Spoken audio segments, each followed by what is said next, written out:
আমি এখন সত্ৰ সম্পৰ্কত আয়োগ গঠন কৰি দিছিল।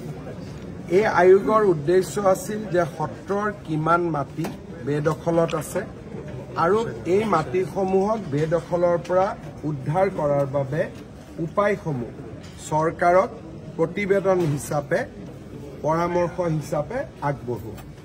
মই অত্যন্ত আনন্দিত যে প্ৰায় 150খনতকৈও অধিক সত্ৰ ভ্ৰমণ কৰি আৰু বাকি বিভিন্ন ধৰণে সত্ৰাধিকাৰ বা সত্ৰৰ লগত জড়িত আটাইৰে সৈতে কথা বতৰা পাতি দুটা খণ্ডত সত্ৰ আয়োগে এখন বিস্তৃত প্ৰতিবেদন চৰকাৰক দাখিল কৰিছে।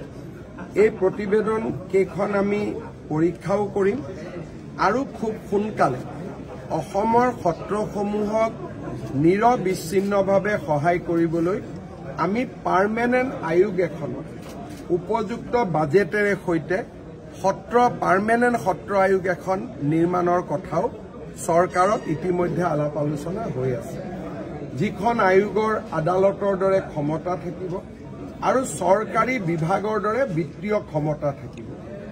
এই সম্পৰ্কত আমাৰ চিন্তা চৰ্চা চলি আছে। ছেপ্টেম্বৰে হওক বা ফেব্ৰুৱাৰীয়ে হওক আমাৰ এই চৰকাৰখনৰ কাৰ্যকালৰ ভিতৰতে সেই আইনখন আনিবলৈ আমি চেষ্টা কৰি আছো। আজিৰ প্ৰতিবেদনখনে এই ক্ষেত্ৰত আমাক যথেষ্ট সহায় কৰিব। মই সকলোলৈকে ধন্যবাদ আগবঢ়াইছো।